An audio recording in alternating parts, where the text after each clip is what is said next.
Mesdames et messieurs, bonsoir. Il est 20h sur ITV, c'est parti pour le journal. À la une de l'actualité, ce soir, Université Cheikh Anta Diop de Dakar, le temps du dégel est arrivé. La reprise des cours est prévue ce jeudi. Les étudiants approuvent, mais ils sont catégoriques. Leurs préoccupations demeurent. Journée internationale de la Déclaration universelle des droits de l'homme ce 10 décembre, le président de la LSDH, Ligue sénégalaise des droits humains, se veut clair. Aucune rupture n'a été notée depuis l'arrivée du nouveau régime. À suivre dans ce journal la réaction d'Alassane Seck et le reportage de Catherine Siganou. Et puis la 34e édition de la Ziara annuelle de Thierno Patembo a été célébrée à Belinaïbé. Le porte-parole invite les autorités à prendre en compte les doléances de la localité telles que l'accès aux soins et le manque de réseau téléphonique. Voilà pour les titres. Dans un instant, le développement. Site www.emedia.sn. Affaire Saint-Tif, le fils de l'ex-premier ministre Amadou Ba obtient une liberté provisoire contre 550 millions de francs CFA. Leur remise en liberté provisoire intervient à la suite de leur audition au fond tenue les 3 et 4 décembre 2025. Les deux hommes sont impliqués dans une affaire mettant également en cause Amadou Sall, fils de l'ancien président de la République Macky Sall. L'enquête fait suite à un rapport de la CENTIF qui a mis à jour des transactions financières suspectes évaluées à 5,5 milliards de francs CFA. Les détails, c'est à suivre sur www.emedia.sn.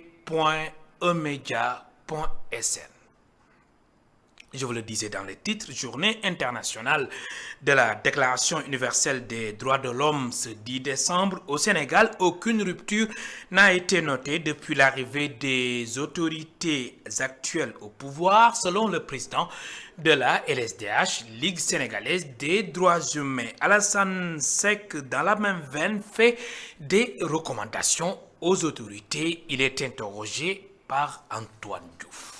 C'est vrai que c'est très compliqué chez nous, au Sénégal. C'est vrai que nous, on attendait beaucoup plus de choses depuis l'avènement du nouveau régime en 2024. Effectivement, après avoir constaté l'avènement du nouveau régime au mois de mars 2024, au mois de mai, le régime avait lancé les assises de la justice au mois de mai, donc 2 mois après. Malheureusement, même si au mois de novembre 2024, toujours la même année, il y a eu une majorité parlementaire assez écrasante du camp du pouvoir, il n'y a pas eu de nouvelle loi qui annonce une rupture. Malheureusement, il n'y a pas de nouvelle loi, il n'y a pas de réforme de la justice et nous attendons encore de voir. Et ça, ces nouvelles lois auraient permis de constater, auraient permis à la limite d'adapter le citoyen au contexte de modernisation et de démocratie. Ça, c'est le constat. Il n'y a pas de nouvelle situation que nous pouvons constater. Il n'y a pas de rupture, comme promis. Et on peut le constater avec regret. Et en tant que défenseur des droits de l'homme, qu'est-ce que vous recommandez aux autorités? Mettre en œuvre les promesses qui ont été promises. Parce qu'il faut dépendre d'eux, il n'y a plus d'arguments. Ils auront la majorité, il faut faire des projets de loi qui seraient votés en temps réel. À la limite, apparemment, même s'il y a eu peut-être des calculs politiques ou politiciens, on constate qu'il n'y a pas eu de changement. Les lois qui devaient éradiquer, ces lois existent encore. C'est des lois qui sont à la limite anti-droits de l'homme. On peut arrêter des gens à tout bout de champ, à tout moment. On peut les garder dans ce qu'on appelle l'instruction. Donc, allongement d'une durée de détention. On avait promis de mettre en place un juge des libertés de la détention. Ça n'existe pas encore. On en parle depuis bientôt 2 ans. Il n'y a pas de juge de liberté. Le pouvoir du procureur est encore là, tout puissant. Donc, tout ça fait qu'aujourd'hui, on peut regretter cette rupture annoncée et qui n'a pas encore été mise en œuvre. En cette journée mondiale des droits de l'homme, la question du respect des libertés au Sénégal reste au cœur des préoccupations. Entre accusations, arrestations arbitraires et perception d'amélioration, notre reportage du soir met en lumière des opinions fortement contrastées, n'est-ce pas Catherine Siganou et Moussa Dia? En cette journée mondiale des droits de l'homme, une question s'impose. Au Sénégal, ces droits fondamentaux sont-ils réellement garantis pour tous? Un grand non pour cet agent de sécurité qui estime que des innocents ont été emprisonnés à tort et que leurs droits ont été bafoués. gars yi duñ ko rafetlu quoi. On ne respecte pas les droits de l'homme au Sénégal. La preuve, le cas de Fallou Sène, qui était injustement accusé de viol par sa belle-mère et emprisonné à tort. Cela montre que ses droits n'ont pas été respectés, alors que tout le monde disait qu'il est innocent. yu ma dégg yëpp gars yi dañ ko accusé à tort. Même son de cloche pour cet homme qui affirme qu'ici au Sénégal, on entend parler des droits de l'homme, mais on ne les respecte pas vraiment. On en entend parler, mais je ne pense pas que ce soit respecté. Bon, surtout à travers les réseaux sociaux, on entend aussi nos dirigeants qui bafouent certaines règles. Je ne pense pas que ce soit réel. Vu la situation politique, parfois je rencontre des cas comme ça. Quoi. Contrairement à ses prédécesseurs, ce chauffeur pense qu'aujourd'hui, on commence à mieux respecter les droits de l'homme et qu'on en parle davantage. Oui, on commence à le respecter. Wow. Par rapport à avant. Maintenant, je vois que les gens ont commencé à respecter ça parce que tous les jours, tu ne peux pas dérouler la journée sans entendre respecter les responsabilités des gens.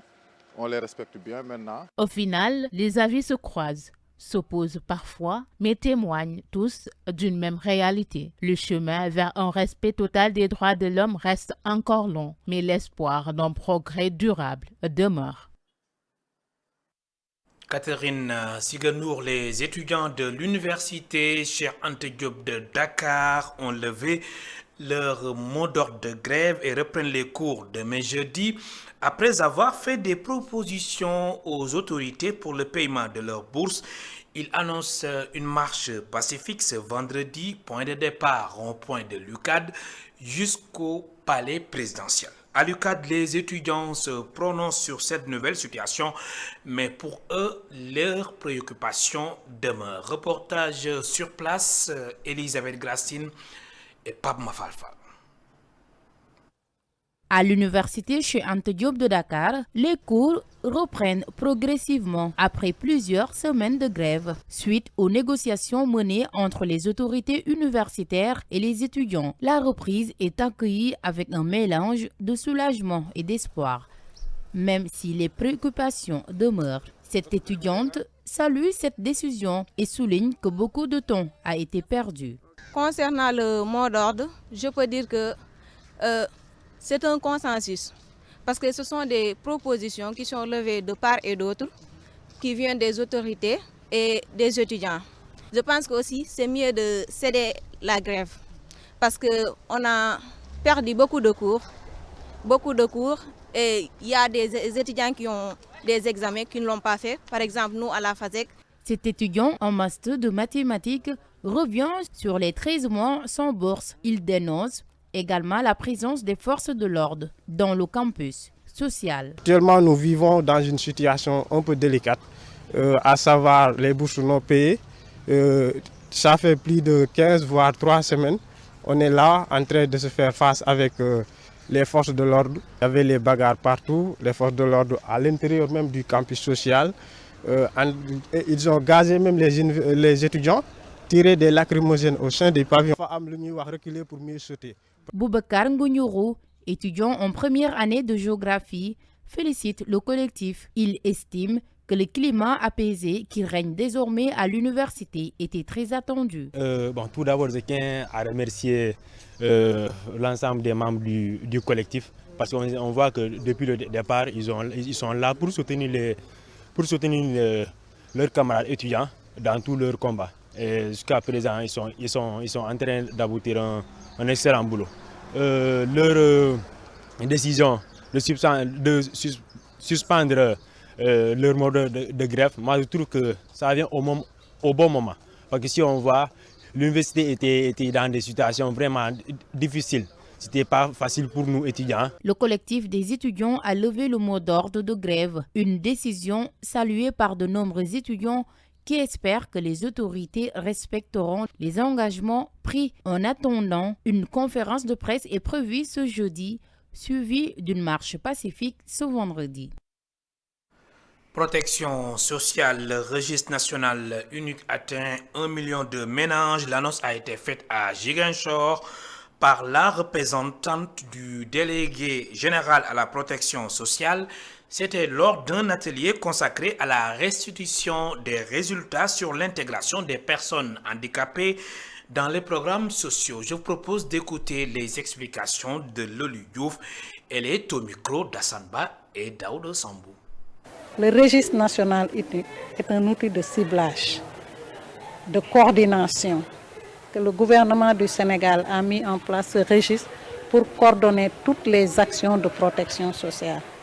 Et le registre est passé de 542 000 ménages à 1 million de ménages en 2024. Donc pour dire que le registre est très important et il y a beaucoup d'utilisateurs de ce registre sur des programmes sociaux. Ziguinchor est la deuxième région qui occupe des ménages vulnérables et Kolda à part Dakar. Le registre prend en compte en même temps les ménages pauvres et les ménages vulnérables.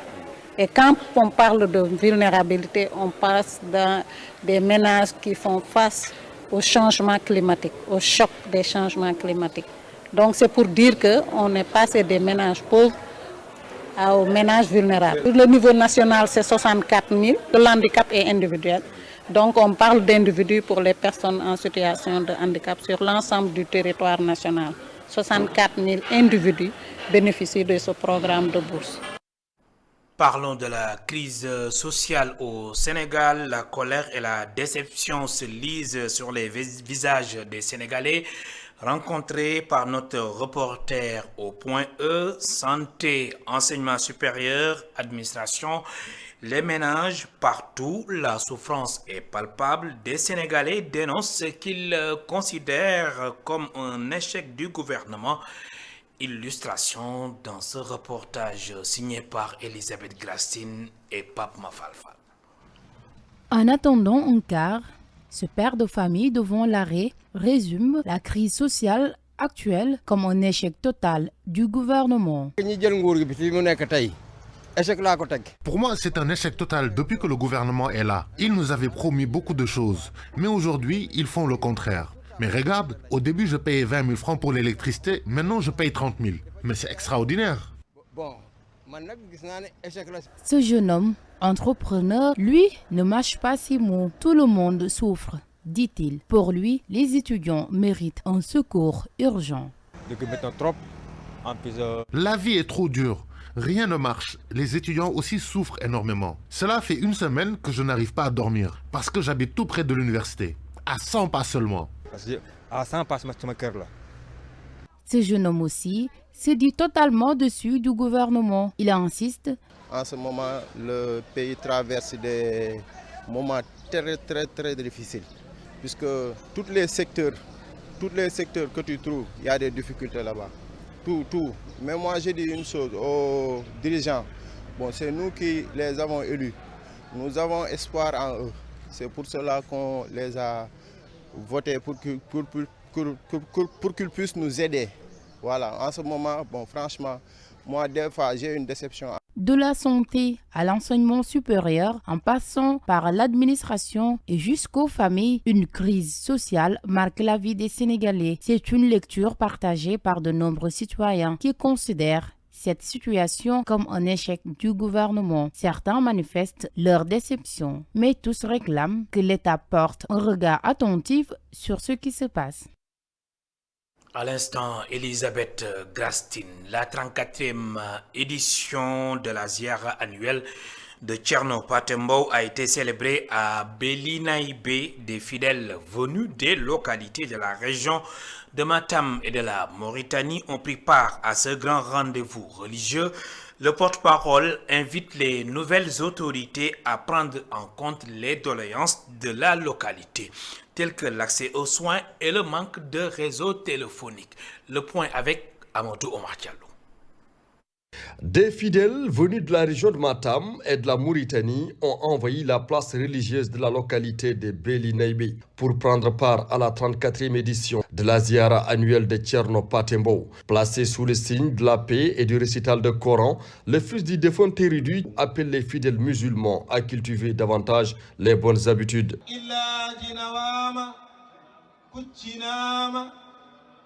Aujourd'hui, nous constatons certains comportements ont changé. Nous, fidèles musulmans, nous devons revoir nos comportements. Le porte-parole chargé de la communication de l'organisation de la Ziara invite les nouvelles autorités à prendre en compte les vieilles doléances de Béli Naïbé. Béli Naïbé fait partie des grands foyers religieux de la région de Matam. Nous demandons à l'État du Sénégal de prendre en compte nos vieilles doléances. Aujourd'hui, on a un poste de santé qui ne fonctionne pas. Récemment, on a eu de l'électricité, le réseau téléphonique ne marche pas. Donc c'est un problème. Nous demandons aux autorités de nous aider. Né en 1867 à Médine Al-Heri, dans le Grand Nioro, lors du passage de ses parents au Mali avec El Hajj Omar Al-Fouti Tall, en plein djihad, Thierno Patembo est un savant de l'islam. De son vivant, cet homme multidimensionnel a joué un rôle de premier rang en ce qui concerne la propagation de l'islam dans les grands foyers religieux de la province d'Inguenar. Et il s'est battu corps et âme pour qu'il y ait dans chaque concession de Béli Naïbé un hafiz. Et aujourd'hui, la localité compte plus d'une quinzaine de daras islamiques.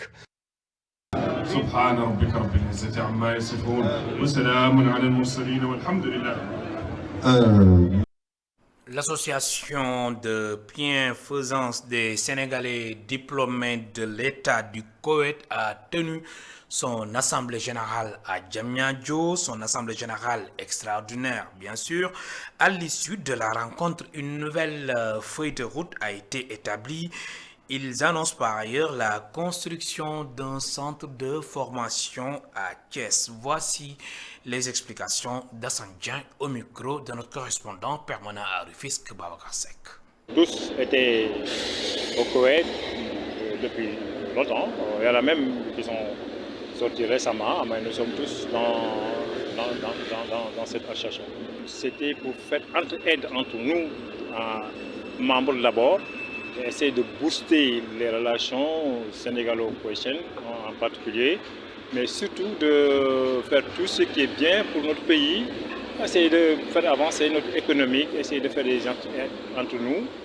Voilà, on a dit qu'on doit accentuer sur l'éducation, accentuer sur la formation, accentuer sur aussi aider surtout les sinistrés s'il y en a, et donner nos opinions, nos idées pour que nos dirigeants s'orientent d'une manière plus efficace en matière de leur politique, insertion des jeunes, de construire un complexe socio-éducatif à Thiès. Voilà, non seulement appel pour leur accompagnement, mais essayer de leur demander, s'il est possible, d'insérer les sortissants des autres pays arabes, surtout ceux qui venaient de Koweït, parce qu'il y a beaucoup de cadres, qui puissent contribuer sur le développement du pays. Voilà. L'AIBD Aéroport international Blaise Diagne ouvre un pont culturel entre le Sénégal et le monde. L'AS, la société gestionnaire de l'aéroport, a tenu la 4e édition du Custom Week 2025. Le charme en air était le thème phare de cette édition. Les détails avec Muntaga Khan et Momodoba. Ce Costume Week constitue un pont culturel entre le Sénégal et le monde extérieur. Il est aussi une vitrine présentant le patrimoine culinaire et musical du pays. Le Customer Week, c'est devenu une coutume pour notre aéroport. Et chaque année, dans cette période-là, on donne l'avantage aux artistes de Sénégal pour contact avec nos passagers et on essaie de présenter la culture et l'art culinaire et la musique du Sénégal à nos passagers. Et nous positionnons notre aéroport comme le pont entre le monde et l'Afrique de l'Ouest. Le charme en air, c'est le thème de cette édition. Bon, le thème aujourd'hui, on a défini comme Glamour in Air. Bon, ça veut dire le charme en air. Donc on amène le charme à notre passager. Pour nous, ça serait le plaisir des passagers, de faire contact la culture sénégalaise avec le passager, de nous montrer l'esprit Teranga à tout le monde. Les passagers étrangers ont bien accueilli l'activité. Celui-ci s'est dit particulièrement attaché au Sénégal. Je suis un grand fan et un grand amoureux du Sénégal Et arriver à Dakar, voir l'accueil, les gens souriants et tout ça, franchement, j'ai été très bien accueilli. Et je passe un excellent moment. Et je trouve que le personnel est très bien. Les gens sont très courtois, les gens sont très accueillants et franchement, ça répond à toutes mes attentes et ça dépasse même mes attentes déjà. Il s'agit pour les organisateurs de faire d'une pierre deux coups, présenter le patrimoine culturel du pays et vendre la destination Sénégal. Muntaga Khan, merci. Dans quelques instants, votre émission L'invité de la rédaction. La rédaction d'ITV reçoit ce soir Ibrahim Ning, vice-président et chargé de la communication de l'UNAFOR, Union nationale des forages ruraux du Sénégal. C'est la fin de ce rendez-vous avec l'actualité. Merci de nous avoir suivis. Bonsoir.